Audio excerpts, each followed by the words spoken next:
अस्सलाम वालेकुम, welcome to my channel Sudhir Jan Education. जी अज असां पढ़ंदासीं 1 क्लास पहिरियों बुक सिंधी, जंहिंजो सबक नंबर आहे 15। जी हुन में ॿ भाउ आहे। हिकिड़ो भाउ जेको आहे पंहिंजे भाउ खे घुराए थो ऐं घर कोठे वञे थो त कीअं घुराए थो ऐं छा ॻाल्हि ॿोल कनि था, इहो हिन सबक में लिखी पई आहे। त अॼु असां पढ़ंदासीं, शुरू करूं था त ॿ भाउ कीअं था ॻाल्हाइनि, ईअं असां बि ॻाल्हायूं था हिन सबक में, जीअं तव्हां तरीक़ो ॿुधे सघो था। सबक 15। साबू जी अदा अच हथ ॾे, घर हल मानी खा।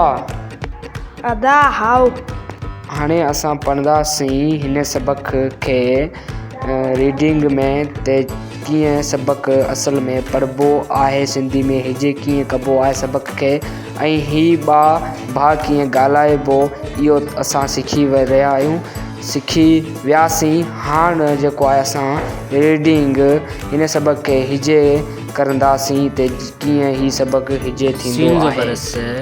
बे ज़बर बे, कापेश को, सबक को, पे ज़बर पे, नून, दाल ज़र्द, रे ज़र, हैवानुन हूँ, 15 सबक 15। से अलफसा, बेवा पिशबू, साबू साबू साबू। जीमी ज़र जी, दो पिशु, जीयू जीयू। अल ज़बरे, दाल लफदा, अदा अदा। अल ज़बरे, दाल लफदा, अदा अदा। अल ज़बरे, चेपिश्चू, अच अच, अदा अच। हाय ह, थेपिस्थू, हथू हथू। डे ज़बरे, हथ डे, गेघ, रेज़र, घर घर।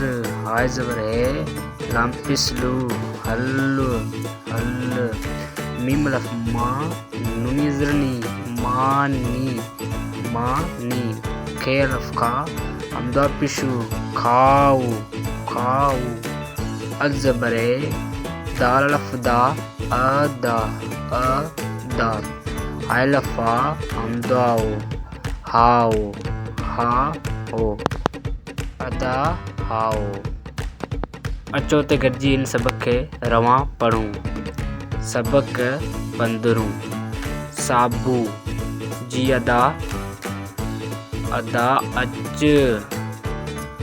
हथ ॾे, घर हल मानी खा। अदा हाओ। जेकॾहिं तव्हांखे इहो मुंहिंजो वीडियो ठहियल पसंदि आयो आहे, सबक 15 जो 1 क्लास सब्जेक्ट जो, तो असांजे वीडियो खे लाइक, कमेंट, सब्सक्राइब ज़रूरु तव्हां कंदो हूंदो। थैंक यू प्यारा ॿारु।